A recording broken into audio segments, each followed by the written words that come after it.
melalui jalan lain. Ini adalah tema perenungan yang kita akan renungkan hari ini. Mungkin Bapak Ibu berkata, bosan nih merenungkan tema ini terus. Tapi menurut saya, tema ini sangat cocok di setiap momen, di setiap masa. Dan tidak kebetulan tema ini menjadi perenungan seluruh gereja di bulan Desember, dan saya ingin pasti di bulan-bulan ke depan, karena masih banyak perayaan Natal ya. Masih sangat banyak perayaan Natal. Gak tahu sampai kapan orang merayakan Natal. Yang malam kudus terus ya. Gak tahu yang merayakan itu kudus gak? Nah, kita akan renungkan dari dua kalimat, dari beberapa kata ini. Saya mau mengajar kita ada dua pokok yang kita harus belajar di situ. Pulang ke negerinya melalui jalan lain. Ini dua kata yang akan menjadi perenungan kita. Ada banyak orang fokus pulang ke negeri tapi tidak mau lewat jalan lain. Ada banyak orang mau lewat jalan lain tapi tidak tahu tujuannya kemana. Ya, jadi sebenarnya tema ini sangat enak sekali. Maka pulanglah mereka ke negerinya lewat jalan lain. Nah, sekarang dunia sedang menawarkan kita pulang ke negeri, tapi tidak mau lewat jalan lain. Harus berhasil, tapi tidak tahu jalannya dari mana. Mau menyontek, mau tidak, yang penting ranking. Halo, masih ada suara di sini? Nyontek atau tidak, yang penting ranking. Kenapa? Tujuannya ranking, tujuannya nilai. Nggak tahu jalan lain itu seperti apa. Mau dia halal atau tidak, yang penting kaya. Mau gimana pun, mau cari muka atau tidak, yang penting naik jabatan.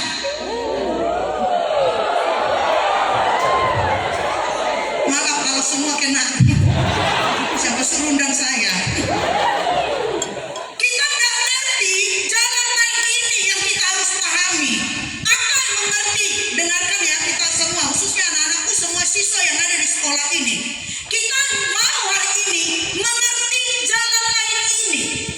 Apakah Tuhan mau kompromi dengan jalan yang kita mau? Saya ulangi, apakah Allah yang hidup itu mau mengiyakan jalan yang kita ambil? Ada banyak orang berkata, segala cara boleh halal, yang penting tujuannya bro.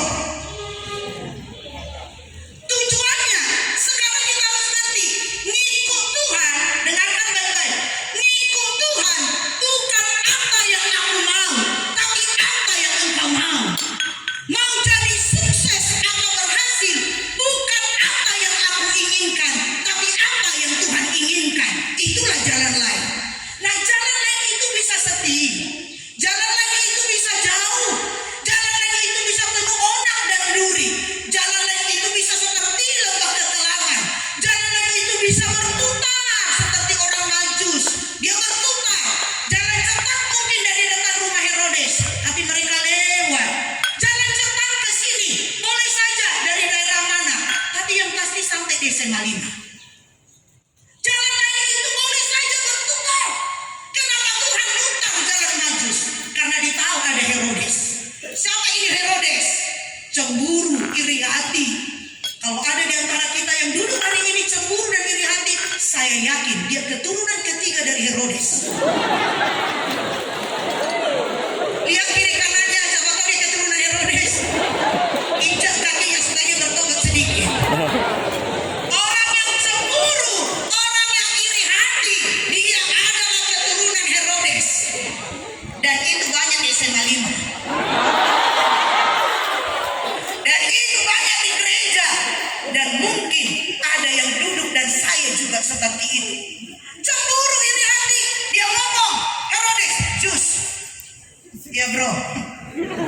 Jus, ya des. Kalau you udah datang itu Yesus, kasih tahu lah boleh.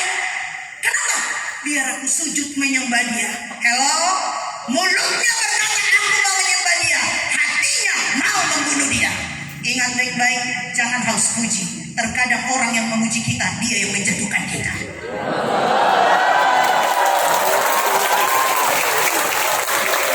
Jadi kita yang duduk hari ini jangan bilang puji.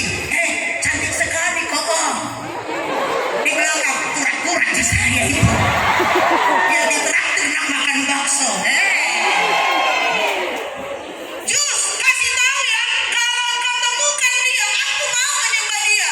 Tapi ingat, Tuhan tidak melihat mulutnya Herodes, Tuhan lihat hatinya Herodes. Mulut kita sekarang boleh memuji Tuhan, hati kita sekarang seolah-olah ia kepada pimpinan, tapi hati kita itu Tuhan yang tahu. Amin. Supaya cepat datang dari guru tidak tetap, apa PTT, pegawai tidak tetap. 5 tahun lagi TTT, tetap tidak pegawai. Cari muka, muji kiri kanan. Hai, 2023 tidak dibutuhkan orang yang munafik, dibutuhkan orang yang cerdas. 2023 dibutuhkan mulut dan hati sinkron. Mulut kita boleh memuji Tuhan, mulut kita boleh baik, tapi dengarkan baik-baik. Tuhan hanya melihat hati yang benar di mata Dia. Maka dikatakan, maka Tuhan ngomong, Majus, dengarkan baik-baik, jangan lewat lagi dari depan rumahnya Herodes, karena kulihat dia duduk-duduk di teras di kursi goyangnya. Kalau kau lewat nanti dipanggil, nanti idenya membunuh Yesus jadi. Pulanglah dari negeri lain, jangan lain ambil. Yang penting you sampai di negeri. Orang Majus akan ngomong apa? Loh, aku datang dari timur. Alkitab mengatakan perjalanan dari timur ke kandang di mana Yesus dibaringkan itu kurang lebih 1.600 kilometer. Diprediksi kalau dia naik kuda berbulan-bulan sampai di kandang di mana Tuhan Yesus dibaringkan. Bayangkan, dia harus mengikuti jalan lain, tapi yang pasti sampai di tujuan. Mungkin kita yang duduk hari ini lama proses untuk berhasil, tapi pasti berhasil.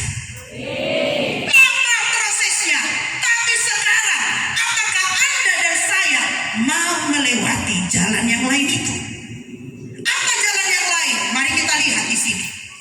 Dunia sekarang 2023 begitu kita buka mata banyak sekali tragedi, betul tidak? Yang mati bukan lagi yang bau tanah, bau parfum. Anak-anak muda banyak yang mati, iya kan? Yang didoakan gak mati, yang belum berdoa mati duluan. Kita kan doakan, ambil mie nenekku Tuhan. Nah, udah lama sekali disakit, gak diambil. Yang berdoa itu dibilang Tuhan, kau yang kuambil duluan. Lihat sekarang, dunia sekarang sudah berkata demikian.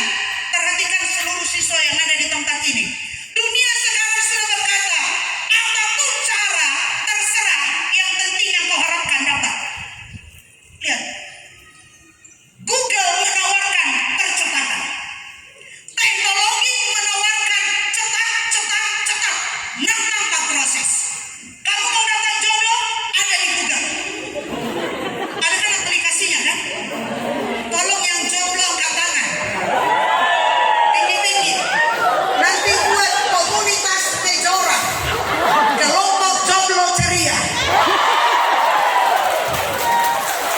Nanti saya penasihatnya. Dengar, semua dunia akan berkata sekarang. Ingat baik-baik. Dengar, Bapak Ibu guru yang ada di hadapan saya, sudah beda zamannya kami dengan zamannya kalian. Zamannya kami dulu sangat berbeda, sehingga tidak elok rasanya kalau saya membawa anak-anakku hari ini hidup di zaman saya. Itu tidak sopan saya. Saya tidak lagi boleh bercerita ke kamu. Dulu. Oh, itu tidak lagi dulu. Sekarang berbeda. Tidak usah jauh-jauh. Sebelum corona dan sesudah corona berbeda sekali zamannya. Ambiar katanya. Gak ada bentuknya. Makanya dunia di tahun 2023 ini kita mendengar berita resesi lah, tahun gelap lah. Kemudian tanggal 13 Desember kemarin Presiden Amerika udah jelas menandatangani resmi pernikahan sesama jenis di gereja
berbeda. Akan sangat sulit sekarang Anda dan saya lewati jalan lain itu. Akan sangat sulit kita lewati jalan lain. Yang penting uangku banyak, mau menipu terserah. Yang penting jabatan tetap eksis, apapun akan aku lakukan. Dukun tun berbicara, oke. Semua akan dibuat. Karena apa? Tujuannya padahal kita mau belajar hari ini. Apakah Anda dan saya, sebelum saya masuk di 2 pokok poin saya hari ini, apakah Anda dan saya mau melewati jalan lain itu? Amin. Apakah kita siap berbeda? Siap kita melakukan kebenaran? Dan ada banyak orang tua berkata, terserah nak, yang penting sukses, yang penting kaya, pulang bawa uang. Tujuan sekarang manusia, yang penting cuan boh, cuan. Kaya kau dihormati, miskin kau diinjak orang. Sukses kau dipuji-puji orang, tidak sukses engkau dihina orang. Maka lihat, semua kita minta maaf kalau kita beda agama. Tapi saya mau katakan, sehingga sukses keberhasilan menurut ajaran Kristen sudah tidak ada bedanya dengan ajaran yang lain. Anda bersyukur ada di SMA Negeri 5, karena saya yakin di SMA ini agamamu tetap dipertahankan. Tepuk tangan untuk SMA Negeri 5. Sukses sekarang apa? Makanya saya mau katakan, pertama, sukses sejati itu asalnya dari Tuhan. Yang setuju katakan amin. Sukses sejati hanya dari Tuhan. Dunia boleh memberikan engkau sukses, dunia boleh memberikan engkau kaya, tapi kekayaan dan kesuksesan sejati hanya dari Tuhan. Tidak ada dari lain. Makanya jodoh terbaik itu dari Tuhan. Berbahagialah yang jomblo. Itu. Pas kita link ini dia baru putus pacar mungkin dia pasti ada. Oke, yang pertama, bagaimana supaya kita mau lewat jalan lain? Jangan takut. Kasih tahu kiri kanannya, jangan takut. Jangan takut. Kasih tahu, jangan takut. Takut. Berita Natal terhebat sebenarnya ada di kata ini. Saudara, kenapa ada kata jangan takut di berita Natal? Karena apa? Ketakutan terbesar manusia adalah tidak masuk surga. Ketakutan terbesar manusia adalah tidak selamat dalam hidup yang kekal. Maka ketika malaikat menjumpai gembala, apa dikatakan? Jangan takut. Mungkin Bapak Ibu sudah selidiki ini, tapi saya sudah berapa kali baca Alkitab dari Kejadian sampai Wahyu. Kata jangan takut dalam Alkitab ada 365 kali. 1 tahun 365 hari. Berarti apa? Setiap Anda bangun tidur, Tuhan berbicara, jangan takut. Setiap Anda bangun tidur, setiap Anda bergerak, hari-hari Tuhan berkata, jangan takut. Apa itu jangan takut? Jangan memikirkan yang tak perlu kita pikirkan. Jangan memikirkan yang memang itu pikiran Tuhan. Setuju? Untuk anak-anakku secara khusus, tolong dengarkan kalimatku ini. Mungkin tahun lalu papa mamamu diambang terceraiah. Mungkin tahun lalu orang tuamu, dan mungkin hari ini engkau berkata, aku broken home. Kamu boleh dikatakan dunia broken home, tapi saya yakin jangan takut. Tahun kemarin engkau melihat suram keluargamu, bahkan dirimu pun suram. Hari ini Tuhan sanggup menolong. Bapak Ibu guru dan seluruh kami yang hadir hari ini, tahun lalu doa kita mungkin gak dijawab Tuhan, tapi hari ini katakan kepada diri kita, jangan takut. Boleh angkat tangan kanannya. Tangan kanan kalau masih diingat. Tangan kanan terus taruh di dadanya, jangan takut. Jangan takut. Gampang ngomong ke orang jangan takut, tapi bicara ke diri sendiri terlalu susah. Menghibur orang gampang, jangan kau takut, biasa gitu masalahmu, padahal dia udah mau bunuh diri. Jangan takut. Apa yang perlu kita takutkan? Kalau kita mau berjalan di jalan lain, jangan takut. Dengarkan anak-anak muda yang duduk hari ini, jangan takut kau diputus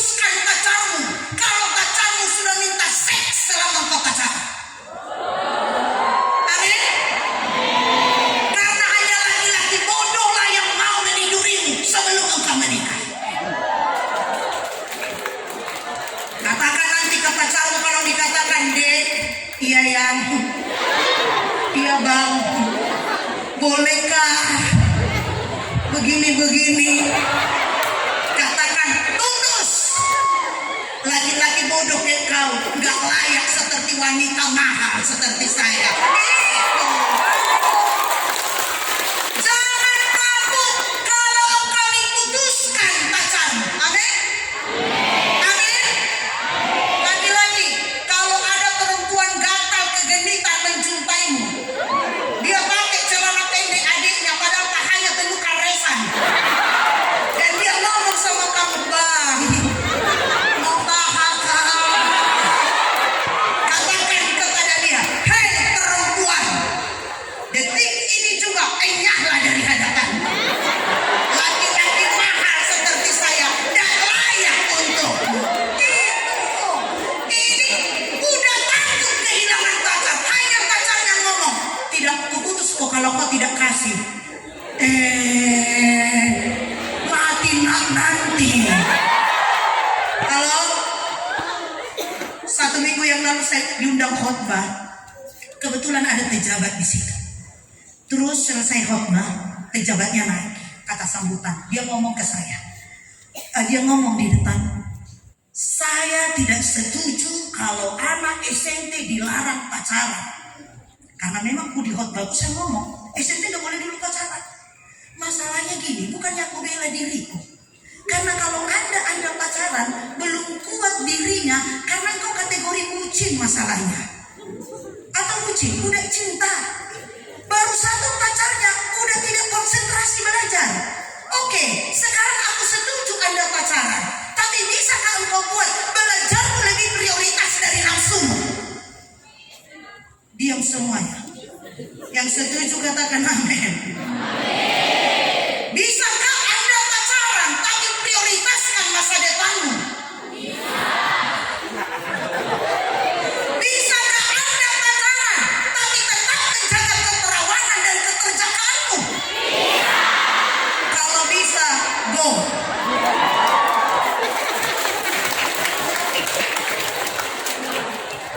Anak-anakku dengar, jangan takut nilaimu jelek karena engkau komitmen tidak menyontek. Amin. Jangan takut engkau sendiri karena engkau belajar hidup benar, teman-temanmu meninggalkan. Karena ingat baik-baik, ke surga pun tidak ada komunitas atau rombongan. Kecuali kalau ke surga ada kepala cabang, maka ke surga ada pimpinan. Oke, kita ikutan. Saya ulangi, masih konsentrasi siswa dengan saya khotbah? Dengar, pertama, jangan takut engkau kehilangan pacar kalau karena dia kekudusan hidupmu tidak terjaga. Jangan takut nilaimu jelek kalau karena nilaimu bagus tapi tidak halal jadinya. Ketiga, jangan pernah takut akan masa depanmu. Selama engkau berjuang, masa depan penuh harapan menjadi milikmu. Saya Amin. Saya ulangi ya, tolong dengarkan siswa. Jangan pernah engkau takut orang tua miskin. Saya ulangi, jangan pernah engkau takut orang tua miskin. Jangan engkau pernah berkata, aku takut, aku tidak dibesarkan keluargaku. Karena ingat, masa depan, harapanmu bukan tergantung dari ekonomi orang tua. Imanmu besar, perjuanganmu besar. Allah yang maha besar sanggup memberkati. Jadi jangan pernah miskin orang tuaku. Ya, orang tuamu yang miskin, bukan kamu yang miskin. Papaku gagal, mamaku gagal, mereka yang gagal. Saya ulangi terus ini di mana-mana khotbahkan untuk anak-anak muda ini. Belajar hidup benar. Artinya di jalan lain itu tidak semua orang melewati itu. Di saat temanmu menyontek, engkau berkata aku tidak mau menyontek. Di saat temanmu bergaul bebas, engkau berkata aku tidak mau bergaul bebas. Di saat temanmu udah narkoba, nonton video porno, merokok kemana-mana, dan engkau berkata aku tidak mau memilih itu, maka saya yakin engkau sampai di tujuannya Tuhan. Yang terakhir, ini dia yang terakhir.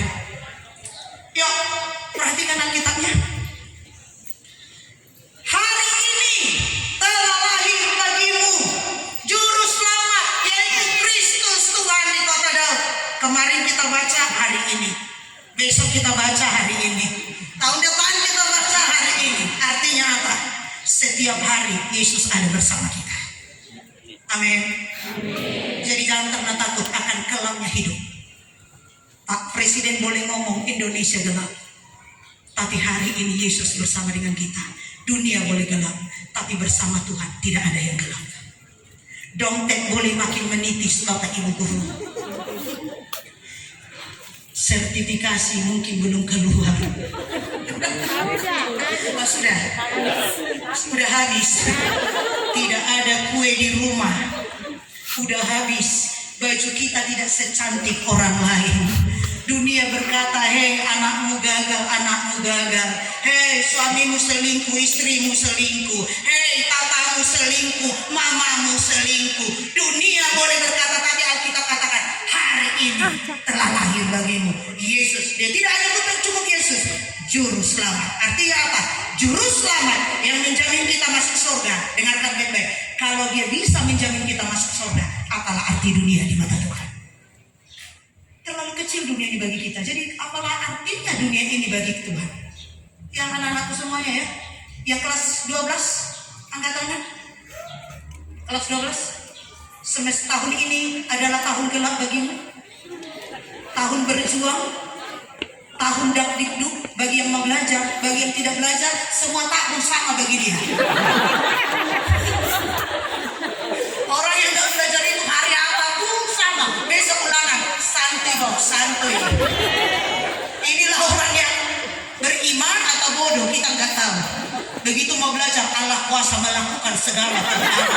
Bagi Tuhan tak ada yang mustahil. Bagaimana Tuhan nak pakai otakmu pun kosong. Bingung.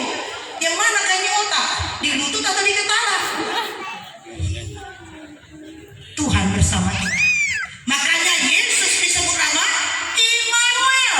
Tuhan beserta kita. Hari ini telah lahir bagimu. Seandainya Alkitab ngomong 2000 tahun lalu Yesus lahir, maka kita akan memandang Yesus. Halo Yesus, berarti 2000 tahun yang lalu engkau ada. Tapi Alkitab mengatakan hari ini lahir bagimu. Berarti setiap hari berkat-berkat baru diberikan Tuhan bagi kita. Jadi jangan takut ya anak-anak ya. Halo? Halo? Halo? Ada Tuhan bersama. Ya, jangan lihat orang tuamu yang mengecewakanmu. Lihat Tuhan yang maha baik bagimu. Jangan lihat burung yang selalu menerormu dengan kata-kata. Tapi lihat Tuhanmu yang hebat. Bapak Ibu, jangan lihat jumlah gaji kita. Ya. Oh Tuhan, kapan tak naik ini? Hanya naik angkot sih saya, gaji nggak pernah naik. Jangan lihat gaji, lihat Allahmu yang besar yang mencukupkan semua. Mungkin bagi Bapak Ibu berkata terlalu klise khotbah ini, terlalu nggak masuk akal khotbah ini, tidak sesuai dengan kenyataan. Maka Tuhan bicara kepada kita, Allah yang Immanuel, kita ada di tengah dunia, Allah menjadi manusia, Dia tinggal di tengah-tengah kita, Dia menjadi sama dengan kita, bahkan Dia lebih menderita dari kita, yang mau lahir di kandang, yang mau mati di salib, yang mau tinggal 33,5 tahun hidup menderita di dunia, supaya Dia membuktikan kepada kita yang ada hari ini bahwa apa yang kita alami Kristus sudah alami terlebih dahulu, sehingga bisa kita curhat. Kalau anak-anak semua curhatlah kepada Tuhan, Dia bersama kita. Mari kita hadapi tahun ini. Ini sudah 12 hari tahun 2023. Kita tidak tahu di masa dan kapan kita mengalami lembah kekelaman. Halo anak-anak, saya mau katakan, saya tidak tahu di kapan dan di masa mana engkau nanti pernah stres. Di titik mana nanti engkau pernah jenuh. Di titik mana mungkin engkau mengalami insecure. Di titik mana mungkin engkau mengalami overthinking. Saya tidak tahu di titik mana. Tapi di setiap titik hidup kita ada Tuhan di sana bersama dengan kita. Mari kita terima Tuhan. Ingat, kita akan sampai ke tujuan kita, tapi bersedialah melewati jalan lain. Saya ulangi, Tuhan akan membawa kita kepada doa-doa kita. Tuhan akan membawa kita kepada doa-doa kita. Tapi ingat, bersedialah kita melewati jalan lain. Tuhan memberkati. Saya minta pemain musiknya, kita sangat teduh sejenak.